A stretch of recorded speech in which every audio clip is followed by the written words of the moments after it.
Hoje a conversa vai ser com Rogério Sanches. Ricardinho, volte ao basquetebol, Ricardinho.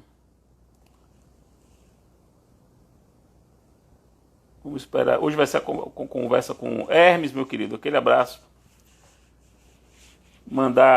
Hoje vai ser a conversa com Rogério Sanches Cunha.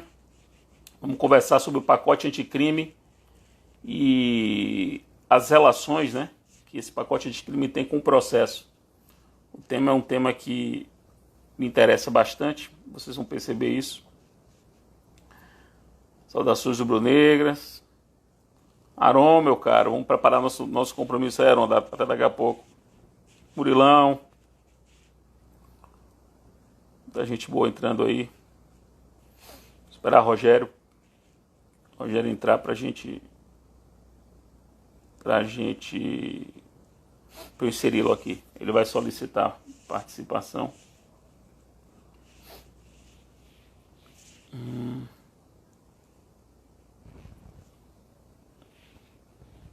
Vamos ver, cadê Rogério? Cadê Rogério?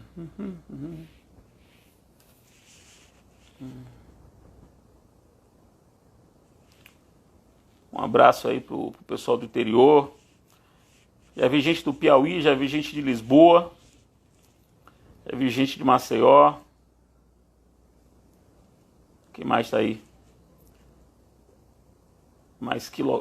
Quais outras localidades estão presentes nesse início de live?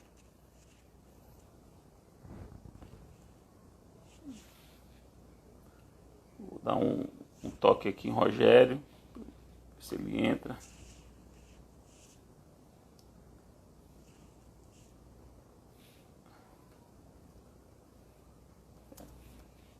Piauí tá aí, Rio de Janeiro, Brasília.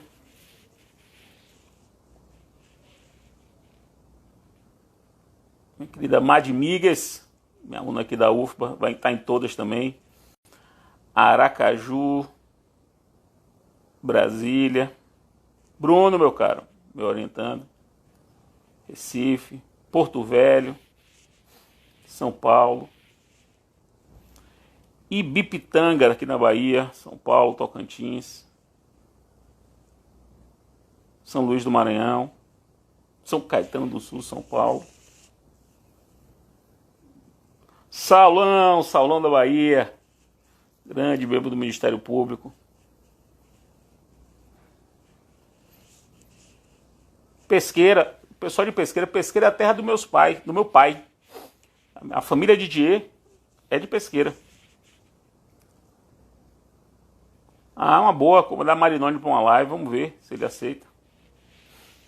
O Rogério aqui tá me respondendo aqui. Baiô, Paraíba. Bahia, né? Bahia. Maceió, Ipatinga, Minas Gerais, Santos, Sobradinho, Brasília.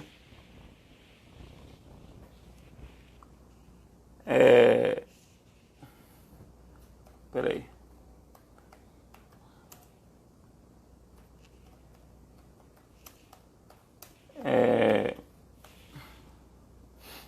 Rogério tá aqui tentando falar comigo.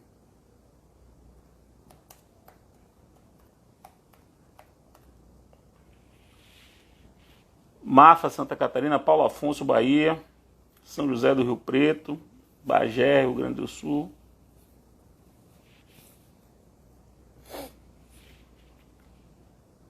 Lauro de Freitas, Buraquinho, Lauro de Freitas, bairro Buraquinho aqui próximo.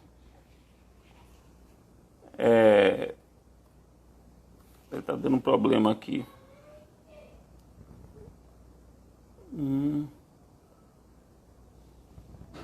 Peraí. Está tendo um problema para entrar.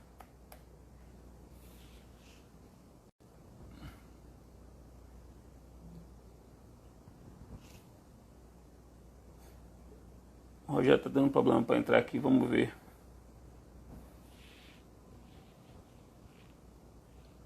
Pessoal de Sergipe.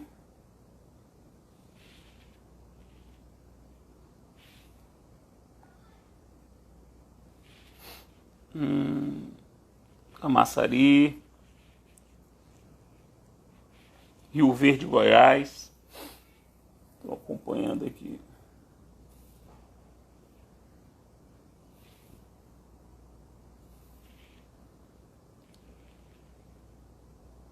Ah,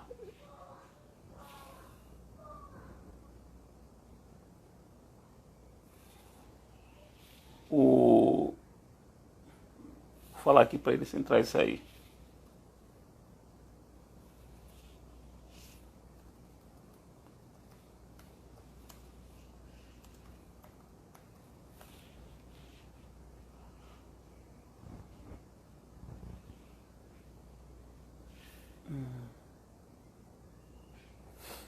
Ele vai agora sair, vai sair e vai voltar.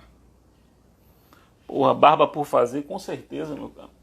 Com certeza, a barba por fazer. A barba tá podre.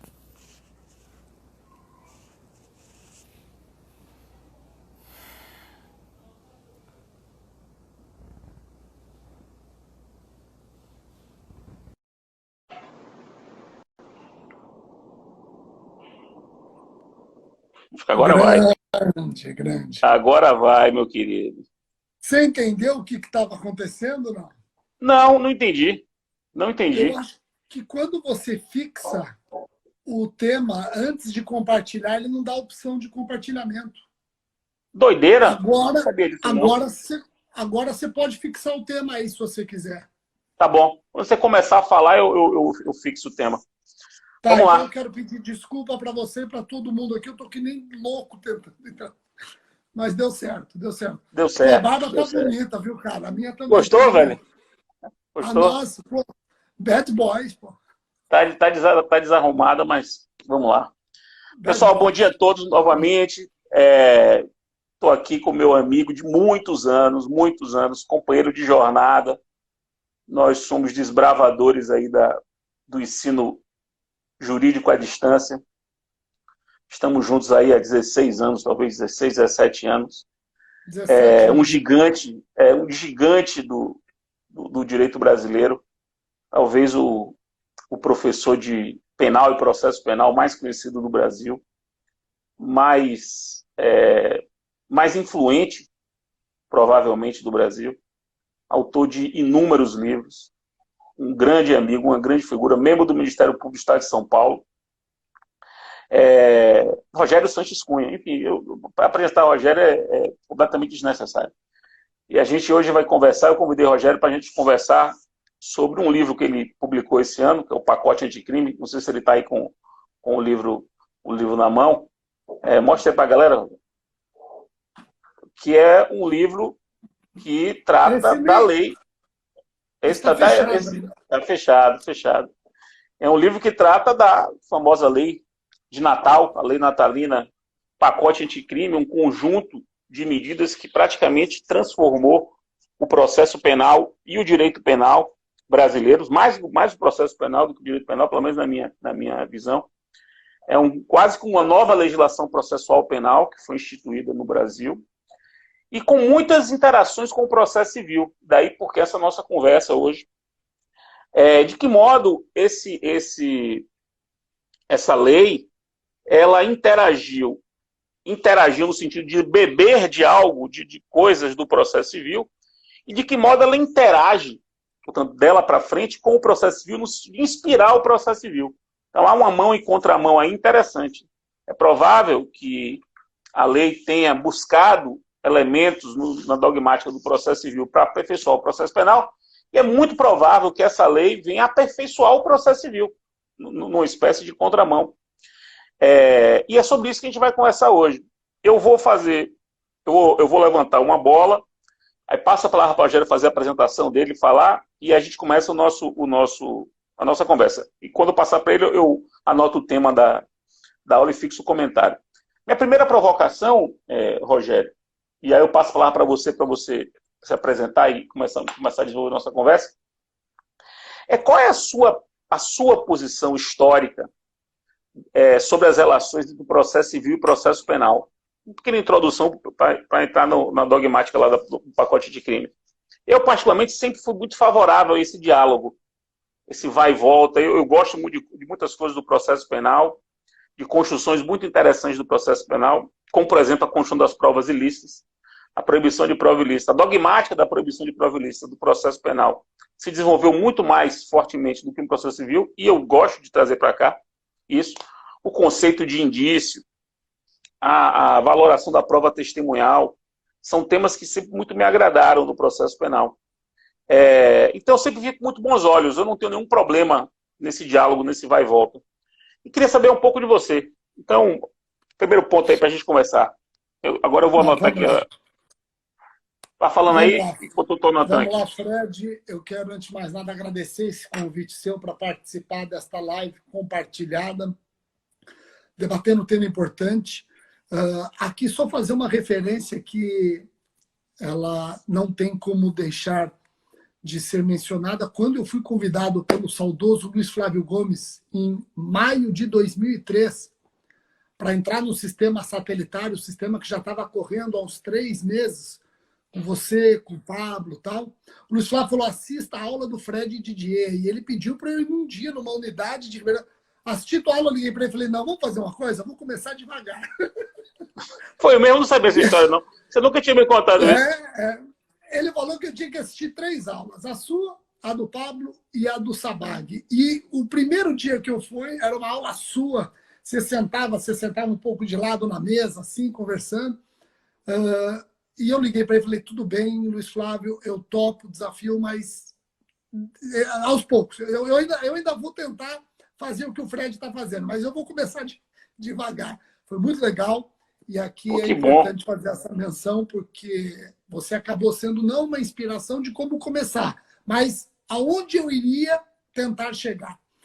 Fred, também acho importante mencionar para todos que estão aqui no seu canal, no seu Instagram, que esse livro, o Pacote Anticrime, que eu acabei prejudicando o meu Natal, meu Ano Novo, férias com famílias, etc., um dos pontos, ou vários pontos, eu digo 3, 4 pontos muito importantes e que travam, acho que você também sofre isso, quando você vai escrever, partindo do nada, uma lei nova, ninguém escreveu, tal, tem pontos que você trava, tem pontos que você fica lendo, você conclui A, conclui B, conclui C, e você namora com todas as conclusões. E nesses 4 pontos, eu não sei se você está lembrado, eu estava nos Estados Unidos, eu te liguei. Claro, lembro bem. Eu mandei o WhatsApp. Te liguei e falei, Fred, 4 pontos importantes para eu poder acabar esse livro. Quais são? Falei, ponto 1, ponto 2, ponto 3, e nós debatemos isso.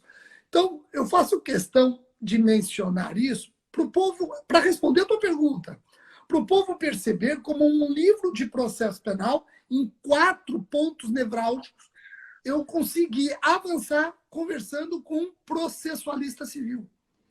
Então, isso é muito legal, respondendo a sua pergunta. Ada Peregrini de Novo, há muito tempo, já batia na tecla que nós deveríamos ter uma teoria geral do processo, efetivamente uma teoria geral do processo. Não só a Ada, mas principalmente a Ada. E no processo penal, quando nós pensamos no processo penal, que ainda é da década de 40, o processo civil não, nós já estamos no século XXI, processo penal do século XX, o processo civil do século XXI. Mas o processo penal vem recebendo várias alterações, vem sendo costurado, e essas costuras têm vindo muito do processo civil. Só fazer aqui uma lembrança rápida do artigo 315, o novo 315 do Código de Processo Penal, que fala das decisões motivadas e fundamentadas, cópia do processo civil, que tem uma digital imensa sua, óbvio. Olha que interessante, o processo penal que cuida tanto de decisões fundamentadas, o processo penal que trata da liberdade das pessoas e sempre bateu na tecla que a decisão deve ser fundamentada e motivada, não tinha um dispositivo que fosse tão rico quanto o do processo civil de 2000. Agora já tem. A lei de execução penal, Fred, a lei de execução penal, ela já caminhou como uma transição para uma teoria geral do processo. Tanto é que você vai na lei de execução penal, você não encontra os recursos típicos do processo penal. Apelação, recurso em sentido estrito.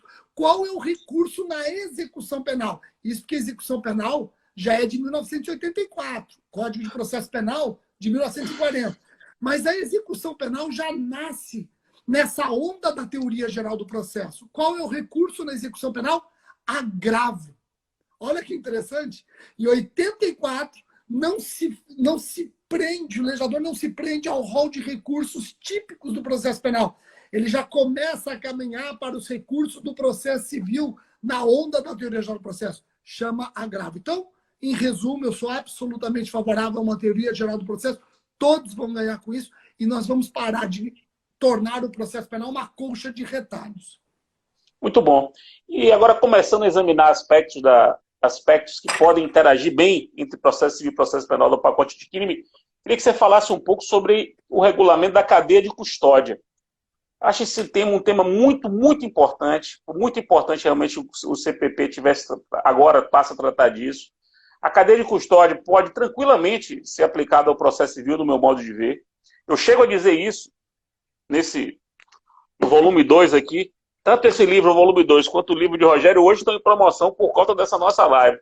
Na parte de prova, do volume 2 do meu curso, parte de prova pericial, eu digo que o regramento da cadeia de custódia, previsto no processo penal, se aplica integralmente ao processo civil. Integralmente. E eu queria ouvir de você um pouco sobre a cadeia de custódia, para o pessoal acompanhar, e saber em que medida, se é que você já pensou nisso, Rogério, em que medida o uso da blockchain pode ser interessante para a cadeia de custódia. Não sei se você já pensou nisso, se já passou pela sua cabeça. O uso da plataforma blockchain como um registro incorruptível de um passo a passo, que a cadeia de custódia é um passo a passo. Então, se você o uso do blockchain pode dar ainda mais segurança à cadeia de custódia. O que você acha sobre isso? É que você já pensou sobre essa questão da blockchain? Legal, legal. Olha, essa questão é uma das questões que eu acabei, a cadeia de custódia, falando em cadeia de custódia, que eu acabei extraindo conclusões e me permita aqui assumir, eu fui ousado nesse livro. Por quê? Mas fui ousado, mas não fui tonto. Liguei para algumas pessoas, aliás, para várias pessoas, para eles julgarem essa minha ousadia. Uma das pessoas foi você vai lembrar da conversa agora. Por quê, Fred? Porque quando nasceu a cadeia de custódia, eu assustei.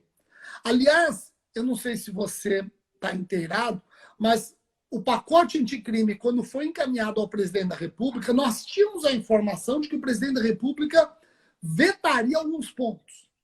Que ele vetaria o juiz das garantias, que ele vetaria o sistema de regramento a cadeia de custódia seria vetado. Olha que interessante. E por que ele, em tese, vetaria juiz das garantias e a cadeia de custódia? Não podemos esquecer que o pacote anticrime veio com uma vacácio de 30 dias. E quando você pensa na mudança gerada pelo sistema do juiz das garantias e na mudança gerada pela cadeia de custódia em 30 dias, isso é uma doideira. Nas férias, né?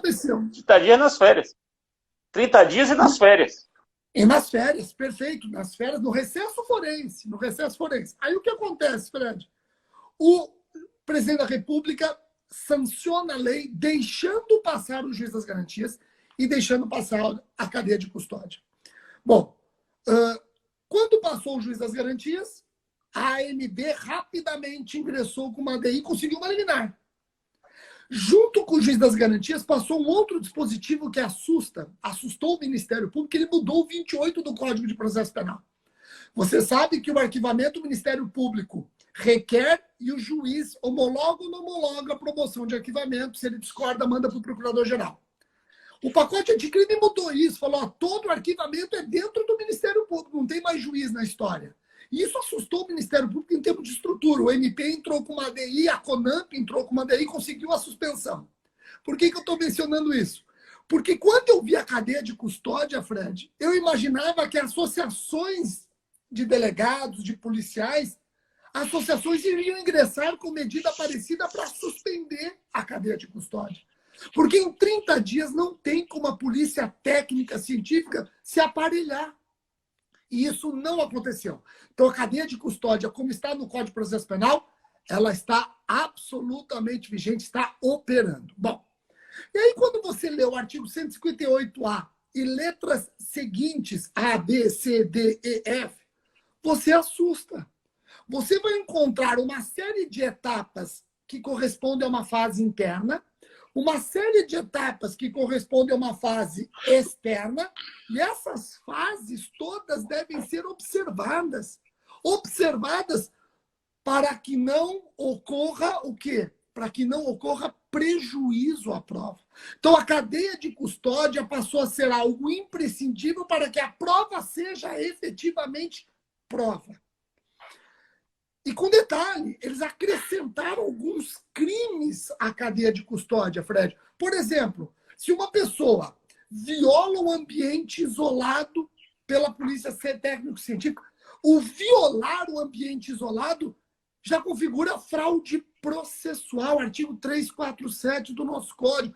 Eu bato na tecla que precisa ainda do dolo, né? Não adianta eu entrar no local protegido e já responder, eu tenho que ter o dolo de destruir a prova. Bom, quando eu me deparei com isso, eu fiquei preocupadíssimo, porque eu pensei o seguinte: a quantidade de nulidades, a quantidade de imprestabilidade de prova vai ser absurda.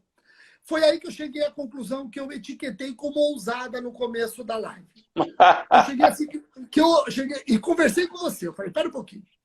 Nós temos que analisar a prova numa tríplice vertente. A prova quanto à existência, a prova quanto à legalidade e a prova quanto à autenticidade. Então, se a prova existe, ótimo. Se essa prova existe, eu ainda tenho que analisar se ela é legal, lícita, a licitude da prova, a legalidade da prova, a legitimidade da prova.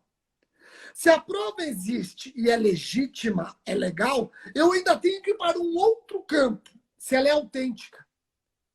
E quando eu violo a cadeia de custódia, eu não estou violando o plano da existência. Eu não estou violando o plano da licitude. Eu posso estar interferindo no plano da autenticidade. Então, se foi obedecida mais ou menos a cadeia de custódia, isso implicará numa prova mais ou menos autêntica, mas não numa prova inexistente, não numa prova ilícita. Repito, numa prova mais ou menos autêntica. Vai ser valorada pelo juiz no caso concreto.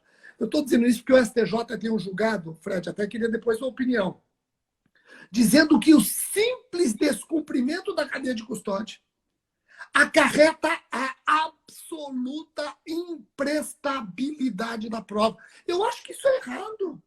Eu acho que é errado. Você mesmo mencionou a prova testemunhal no processo penal. Calma, o fato de ser a testemunha uma criança, o fato de ser a testemunha um ébrio, o fato de ser a testemunha uma prostituta ou o que o valha, isso vai ser aquilatado pelo magistrado no momento de valorar aquela prova. Não sei se você concorda. O tema é muito complexo. Você sabe que eu tenho uma teoria das invalidades, segundo a qual não há invalidade sem prejuízo. Isso vale também para a prova produzida em desobservância a algum tipo de regra legal. Então, a princípio, se a quebra da cadeia não gera prejuízo quanto à aferição dos vestígios que precisam ser examinados, né, dos elementos de prova que precisam estar bem custodiados, né, que precisam ter sido bem transportados para que a gente possa fazer a perícia, acho que não pode invalidar. Mas eu acho que vai ter que buscar um pouco no direito americano isso. Porque o desenvolvimento... na verdade, toda a teoria da prova ilícita, tal como a gente conhece, foi desenvolvida muito pelos tribunais americanos. Né? E a gente vai ficando aí 20 anos, 30 anos de diferença, a gente vai recebendo no Brasil. Talvez seja o caso de a gente investigar como os tribunais americanos eles enfrentam, quais são as exceções, porque lá há muitas exceções, regras que permitem a inclusão de provas obtidas de maneira ilícita. Basta ver o artigo 157 do Código de Processo Penal, cujos parágrafos 1º e 2º são inspirados na jurisprudência americana, ou da Fred, descoberta inevitável. Você falou uma coisa muito pertinente. Quando você cita a jurisprudência americana, eu citei no livro isso. Qual caso é emblemático? Quando eu digo emblemático, porque ele é um caso que foi discutido no mundo inteiro, teve uma vitrine mundial. Qual caso a cadeia de custódia foi determinante? Você lembra? Não. O.J. Simpson. Ah, sim. Do documentário e tudo, né? Já tem até documentário sobre isso. Aliás, o documentário da Netflix mostra muito bem isso. Aonde que o promotor perdeu aquele júri do O.J. Simpson? Ele perdeu o júri exatamente na cadeia de custódia da luva. Não sei se você lembra. Importante, não me lembrava, foi muito bom você ter dado esse exemplo. O advogado, tem um filme na Netflix que é feito pelo John Travolta, tal, ele que faz um dos advogados. Ele percebe que a luva ela não encaixaria na mão do O.J. Simpson. A luva tida como a luva do criminoso. Ele, no momento de descuido do tribunal, ele vai e põe a luva na mão dele e ela não cabe. A hora que ele mede a mão dele com a do O.J. Simpson, que é interpretado pelo Gupa Júnior lá, não sei o que, esse é o nome dele. Bom, ele mede e fala, eu vou fazer o seguinte, eu vou provocar o promotor para que você experimente essa luva. A hora que ele experimenta a luva não serve. E aí ele começa a questionar exatamente a cadeia de custódia da prova. E eu cito isso no livro. Aliás, eu cito no livro, Fred, a cadeia de custódia, às vezes nós temos a mania de entender que tudo veio do direito, mas a cadeia de custódia, há séculos, ela já é tida como importante no mercado de pedras preciosas. A cadeia de custódia é importantíssima no mercado de madeira, obra de arte, na medicina. Perfeito. Beleza, massa. Enquanto eu vou pegar um outro tema aqui, vá falando o nome do filme, o pessoal tá perguntando. O nome do filme é isso? É uma série e tem um filme, né? Na verdade, é um seriado na Netflix. Tem um seriado, exatamente. É um seriado muito legal. E ele mostra, inclusive, nesse seriado, a importância do promotor ser concursado e não ser eleito. A preocupação do promotor e dos promotores com a eleição que se avizinhar. Bom, e depois tem um livro sobre o caso onde os promotores depois perderam a eleição, a promotora perdeu a eleição, os assistentes saíram, eles escreveram o livro, 2 dos promotores do caso escreveram o livro, e a promotora principal do caso, hoje ela é comentarista de um canal de notícias dos Estados Unidos. Mas o seriado na Netflix chama O Povo contra O.J. Simpson. O pessoal está dizendo aí. Versus O.J. Simpson. O pessoal está dizendo. Mandar um abraço para Simonal, Rogério, que está aí, entrou aí, mandou um abraço para a gente. Simonal é uma pessoa muito importante da nossa história aqui no LFG. Um abraço grande. Meu amigo, o próximo ponto aqui da nossa conversa é o seguinte. O pacote anticrime, ele reformulou, ele aperfeiçoou muito o regramento da colaboração premiada. A colaboração premiada estava regulada em um artigo da lei de organizações criminosas, agora vem um novo artigo com muitos parágrafos, trazendo muito da evolução doutrinária e jurisprudencial do assunto, ele incorporou, eu achei particularmente que melhorou bem.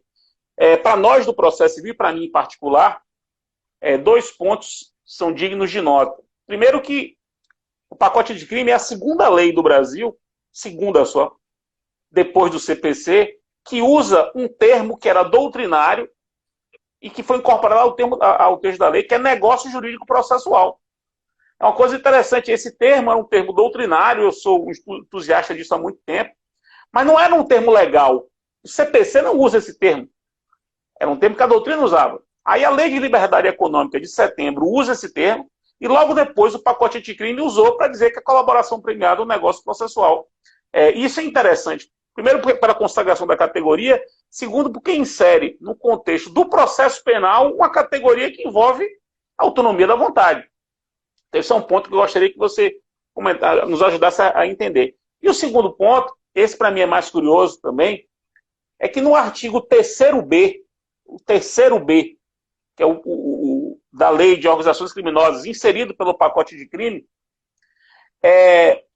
a lei fala que durante as tratativas, durante a negociação para a colaboração, é preciso respeitar a boa-fé.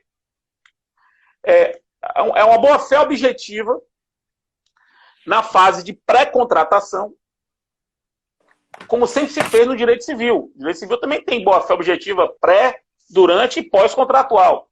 O Código, agora a legislação processual penal fala expressamente em boa-fé, no caso, boa-fé objetiva. A pergunta que eu lhe faço é a seguinte, Rogério. Pelo menos eu não sou um estudioso de processo penal, mas eu não me lembro de ter estudado no rol dos princípios do processo penal o princípio da boa-fé. Não era um assunto para mim. Não sei como é que está hoje o pensamento, se os livros de penal, se o seu próprio livro de processo penal, se Auri, Pacelli, Nutti, o pessoal que escreve e domina aí o processo penal do Brasil, se Gustavo Badaró, se coloca o princípio da boa-fé como um dos princípios do processo penal. Já que agora tem essa previsão expressa. Pelo menos na colaboração penal tem essa previsão expressa. O que você pode nos dizer sobre isso? Legal. Então, vamos lá. Primeira observação importante é que você está com um discurso que é muito sedutor para quem trabalha no processo penal. Por quê? Porque o processo penal sempre foi aquele processo mais pobre que ressalvava a possibilidade de trazer o processo civil para suprir lacunas, para o juiz poder trabalhar com verdadeira equidade, etc. Então, o processo penal sempre admitiu o seguinte: eu tenho um processo mais rico, que é o processo civil, e esse processo civil ele vai me ajudar em caso de lacunas e por aí vai. E a boa-fé, a gente sempre trabalhou com o processo civil. A gente sempre emprestou o processo civil para o processo penal. E agora você começa a trabalhar um discurso onde, eventualmente, o processo penal vai poder servir ao processo civil. Olha que interessante. É mais ou menos o médico que nunca quis ser dentista e o dentista que agora quer ser médico. Então, é uma coisa meio interessante. Uma mão que lava a outra no fundo. Essa expressão boa-fé, agora introduzida no artigo 3º-B, eu vou até, se você me permite, vou até ler como é que está. Lê. Está assim, ó. Está me ouvindo? Estou ouvindo. O recebimento da proposta para a formalização de acordo de colaboração premiada demarca o início das negociações e constitui também o marco de confidencialidade, configurando violação de sigilo e quebra da confiança e da boa-fé a divulgação de tais tratativas iniciais ou de documento que as formalize até o levantamento do sigilo. Então, olha que interessante. Não é só a expressão boa-fé que veio da doutrina e foi positivada na lei. Também a própria confidencialidade. Se você for no documento anterior, a confidencialidade nasceu do dia a dia, onde os advogados passaram a exigir um documento, um termo de confidencialidade. E agora, olha que interessante, positivaram essa confidencialidade. E o rompimento dessa confidencialidade, a violação do sigilo e quebra da confiança e da boa-fé, acaba fazendo o quê? Acaba fazendo com que o acordo ele perca sentido. Agora, cuidado. Aqui nós não estamos diante de uma hipótese de revogação do acordo. Aqui nós não podemos confundir o artigo 3º-B com revogação do acordo. O artigo 3º-B não traz o colaborador revogando ou dando causa à rescisão por descumprimento do que ele acordou. Não. Aqui trata-se de uma quebra no pacto de confiança imprescindível no negócio jurídico processual, principalmente um negócio como esse. E você menciona, Fred, negócio jurídico processual, que era uma expressão que o Supremo já... falar o seguinte, isso pode ser tido como desistência do acordo e não revogação do acordo. Mas você usou negócio jurídico processual. O Supremo já usava essa expressão antes mesmo de ser positivada. Eu quero saber a sua opinião seguinte. A partir do momento que foi positivada a expressão negócio jurídico processual, você acha, e aqui é uma provocação, não estou extraindo conclusão, você acha que é possível ser realizado por quem não é titular da ação penal? Depende do conteúdo do negócio. Eu não posso negociar um poder que eu não tenho. Então, a polícia, por exemplo, o Supremo entendeu que colaboração premiada a polícia pode fazer.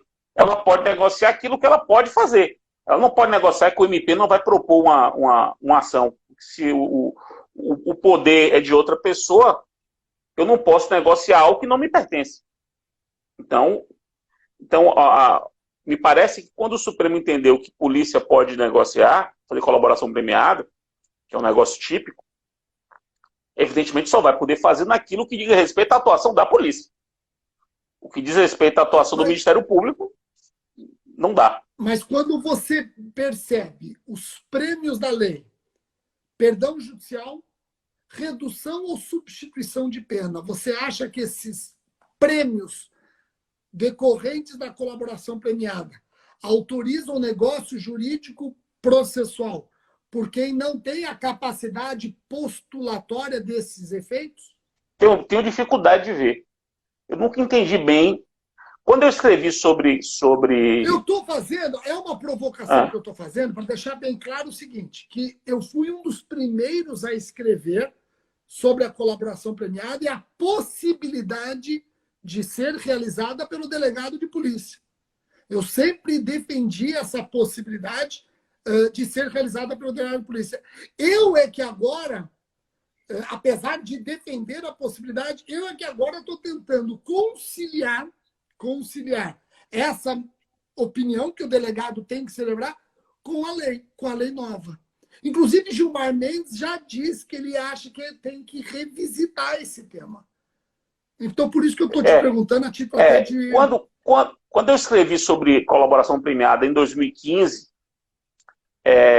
eu disse que a polícia podia fazer, porque a lei permitia, mas uma vez o Ministério Público concordando, né? Ela pode fazer, o Ministério Público ratifica, e aí, beleza. Se o Ministério Público vier ratificar, beleza. Mas, de fato, o Supremo depois disse que podia, e eu tenho um pouco de dificuldade de um tipo de negócio que envolve, no fim das contas, o poder de demandar, que não é da polícia, é do Ministério Público. Então, é estranho. Sem a participação do Ministério Público, fica estranho. E aí vem outra questão, para emendar, né, uma coisa na outra.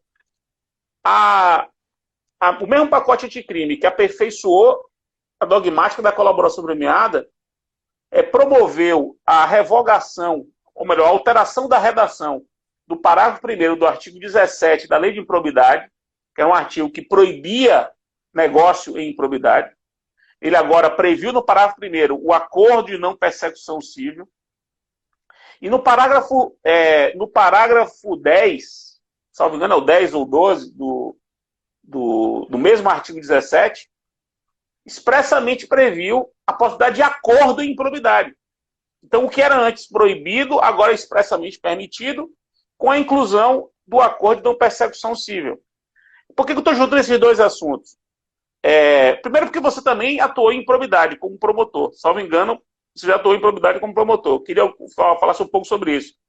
Segundo, porque é interessante como uma lei processual penal, ela também muda improbidade, mostrando que entre improbidade e processo penal há uma zona de interseção muito interessante a ser desenvolvida, talvez na criação de uma categoria, de um direito processual sancionatório, como gênero, do qual o processo da improbidade e o processo penal e o processo disciplinar administrativo pudesse ser espécies. Mas também, para perguntar a você, se você acha que é possível a gente pegar a colaboração premiada, que é um negócio típico do processo penal, e usá-la como um negócio atípico na improbidade administrativa. Eu, para mim, já defendo isso há muito tempo, mesmo antes da lei. Mas agora, com a lei, agora fica muito mais fácil. Eu queria ouvir você um pouco sobre isso. Legal. Deixa eu ver se está aqui. Fred, eu trabalhei muito tempo, 17 anos na improbidade administrativa. E eu não entendia por que eu poderia fazer acordos no processo penal que têm consequências drásticas e não posso fazer acordo na lei de improbidade administrativa. E aí tem um artigo teu, é um artigo que eu usei muito, que você fala o seguinte, olha, a lei de improbidade administrativa, eu estou contando isso não para você relembrar, porque eu tenho certeza que você lembra, para quem eventualmente nos assiste e não leu, importante conhecer esse artigo. Você, de uma forma muito peculiar, falou o seguinte, peraí, o processo penal é da década de 40. Quando veio a lei de improbidade, na década de 90, ela veio com aquele espírito punitivista, um modelo de justiça conflitiva do processo penal. Então, a lei de improbidade, ela divorciou do processo civil e ela ficou muito mais casada com o processo penal no modelo de justiça conflitiva, evitando consenso, evitando negócios. Porém, a lei de improbidade administrativa estacionou. O processo penal, a partir do século XXI, começou a migrar para a justiça consensuada, começou a criar cada vez mais institutos de justiça típicos de modelo de justiça consensuada. E aí você falou, pera um pouquinho, se a lei de improbidade, quando nasce, ela se espelha no processo penal, e hoje o processo penal muda, tem outra roupagem, não tem sentido a lei de improbidade não admitir esses instrumentos de consenso. Então, com base nesse seu artigo, que você até fala a possibilidade de negócio jurídico processual, ainda que semelhantes à colaboração premiada na lei de probidade, eu acho absolutamente viável, acho possível. Acho absolutamente possível. Agora, nós temos que analisar o que eu posso negociar na improbidade. Assim, que eu não tenho dúvida de que eu posso trabalhar um negócio jurídico na lei de probidade. Não tenho dúvida. Agora, com o acordo de não persecução civil, acabou. Agora, a questão ela mudou, a questão avançou. Eu não discuto mais se cabe ou não negócio jurídico processual na improbidade. O que eu discuto é o alcance das condições que são negociadas. O que eu posso negociar? Posso negociar perda do cargo? Posso negociar reparação de dano ao erário? Já que o valor a ser indenizado nem é meu, é do erário, é do poder público. Posso negociar quando eu estou diante de uma infração que está sujeita à lei de ineligibilidade? Então, a discussão agora é outra, Fred. A discussão é o que nós podemos discutir no âmbito do negócio jurídico na improbidade administrativa. É exatamente isso. Concordo 100% com você. Acho que o caminho é esse. Inclusive, tem um caso bem conhecido uma colaboração premiada envolvendo a Lava Jato, que foi para o TRF4, porque foi uma colaboração premiada que envolvia também ressarcimento ao erário, um grande acordo celebrado com o MPF, e a Advocacia da União recorreu, dizendo que, como havia ressarcimento ao erário, a União tinha que fazer parte, porque o dinheiro era dela. E aí isso foi discutido, se admitiu no TRF, antes do pacote de crimes, foi em 2017, se admitiu no TRF a colaboração premiada, mas se disse que, havendo negócio contra ressarcimento ao erário, o poder público tinha que ter participado, a pessoa de direito público tinha que ter participado, porque o dinheiro era dela, o MP não poderia negociar isso. Agora, eu pergunto, meu amigo, prosseguindo aqui na nossa caminhada, você pode falar um pouco sobre esse parágrafo 5º do artigo 157 do Código de Processo Penal? Porque ele é um, como é que eu posso dizer? Ele é um imortal, né? É um Highlander, porque ele chegou a ser o parágrafo 4º. Ele era o parágrafo 4º em 2008. Aí ele foi vetado. Foi vetado, Lula vetou em 2008. E agora ele renasce com o parágrafo 5º. E Bolsonaro não vetou. Explica um pouco para o pessoal o que é esse polêmico, muito polêmico, sobre o qual conversamos em janeiro, parágrafo 5º do artigo 157 do Código de Processo Penal. Eu vou abri-lo aqui, se você me permite. Claro. Deixa eu até abrir aqui, porque eu acho mais fácil falar para o... Quer ver? Deixa eu abrir aqui. Deixa eu pegar aqui, peraí. Pega aqui, fica mais fácil. Enquanto eu abro aqui, Fred, só falar um detalhe importante. Você mencionou a história desse parágrafo. Esse parágrafo 5º, que fala do escanteamento do juiz que tem contato com prova ilícita, em 2008, quando ele foi vetado pelo presidente Lula, que seguiu uma sugestão da AJUF e que tinha como um parecer feito pelo então juiz federal Sérgio Moro. Olha que interessante. E depois esse parágrafo volta. É mesmo. Esse detalhe eu não sabia. Volta. Então, a AJUF apresentou para o então presidente Lula uma sugestão para vetar o parágrafo 4º do Moro e Lula juntos. Moro e Lula juntos. É um episódio histórico, né? Moro e Lula juntos em 2008. Em 2008, a AJUF, ela, com base no estudo feito pelo Sérgio Moro, fala para o Lula, sugerimos o veto. Lula veta. 12 anos depois, Sérgio Moro é ministro da Justiça, que inclusive prendeu Lula. E, como ministro da Justiça, ele sugere o veto. Esse veto não acontece, mas o Supremo suspende a eficácia jurídica desse dispositivo. Olha que interessante. Então, quando você vai lá em 2008, vamos imaginar, vamos voltar para 2008 e vamos olhar para o Lula e para o Moro e dizer o seguinte, esse aqui é juiz e vai te prender. Você vai ser preso. E ele vai deixar a magistratura e vai ser ministro da Justiça do Bolsonaro. Olha que interessante. Cara, é uma loucura, né?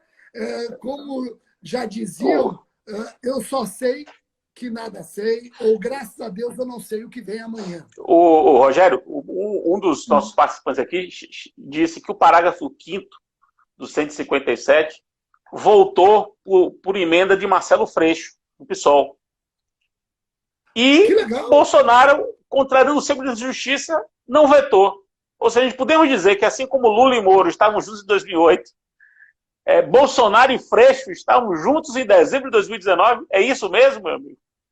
Pelo menos, não sei se juntos, mas que eles concordaram em algum momento. Rapaz, como é que um historiador vai tratar disso daqui a 100 anos? Imagina o papel de um historiador explicando esse período daqui a 100 anos. Realmente é incrível. O parágrafo 5º, que você apelidou de Highlander com razão, o parágrafo 5º diz o seguinte: o juiz que conhecer do conteúdo da prova declarada inadmissível não poderá proferir sentença ou acórdão. Então, uma prova considerada inadmissível, ela vai ter um efeito do coronavírus, né? Ela é um coronavírus aqui, ó. Ela contamina o magistrado e acaba escanteando esse magistrado esse parágrafo 5º é um Covid. É um Covid da vida. Eu critico esse parágrafo 5º. Veja, tem algumas críticas que devem ser feitas e eu acho que todos não podem perder de vista. Primeira coisa, será que esse parágrafo 5º é constitucional ou eu estou diante de uma sanção endoprocessual para o juiz e o juiz não pode sofrer sanção endoprocessual? O juiz tem que ser respeitado no seu convencimento. Então, é interessante a constitucionalidade desse dispositivo a partir do momento em que ele parece ser uma sanção endoprocessual para o magistrado.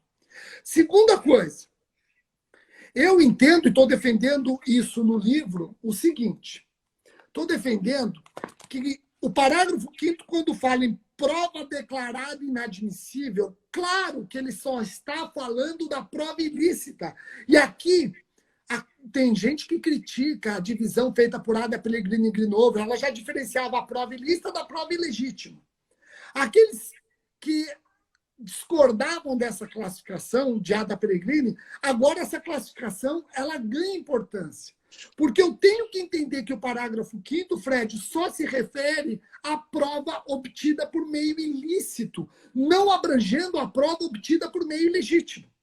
Não pode aqui escantear o juiz porque foi produzida uma prova que contrariou regras do processo.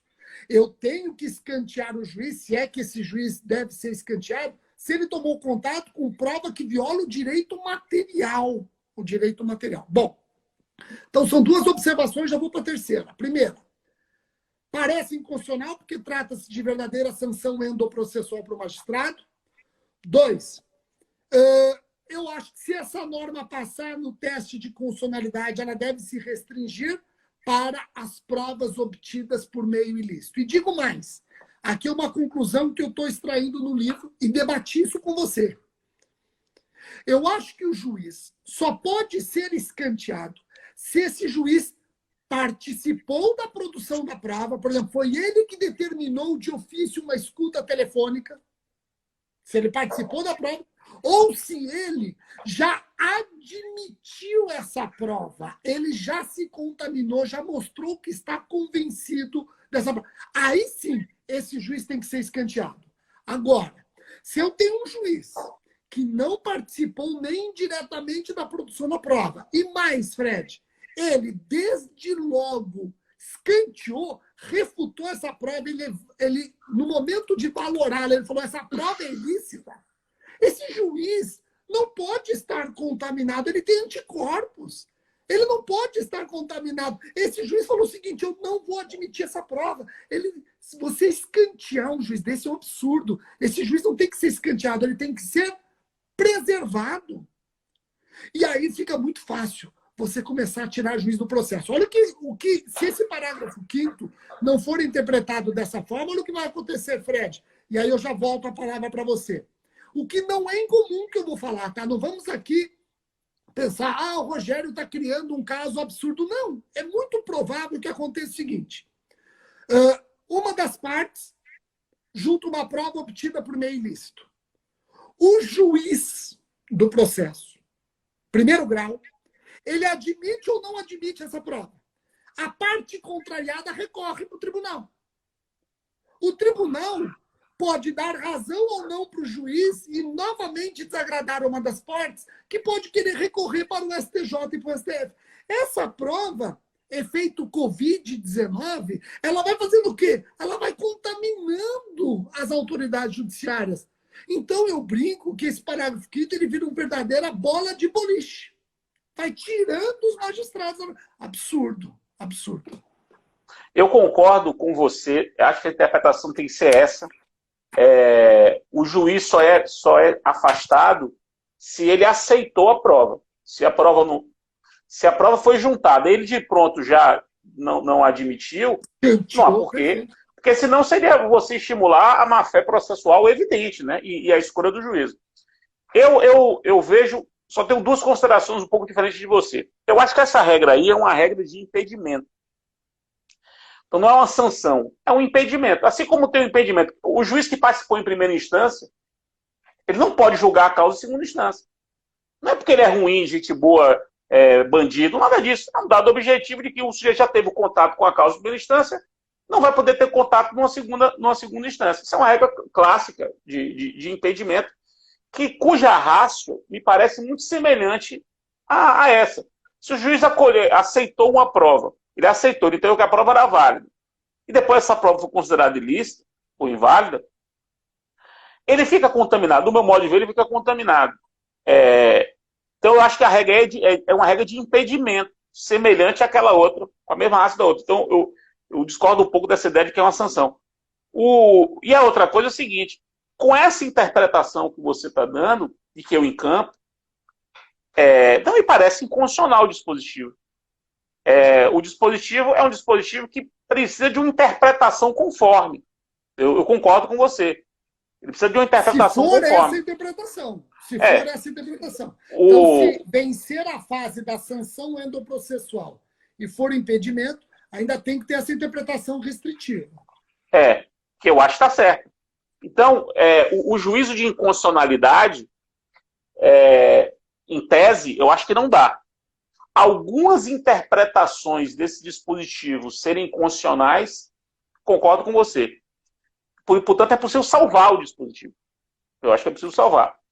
Pela interpretação conforme, né? Pela técnica da interpretação conforme. Agora, para a reta final da nossa conversa, eu queria lhe fazer uma pergunta para a gente começar a acabar. O pacote de crime, eu não senti uma preocupação, e me corrija se eu estiver errado, com a parte dos precedentes em matéria penal, que é um tema que eu particularmente tenho gostado muito de refletir, já estive até orientando que escreveu sobre o assunto.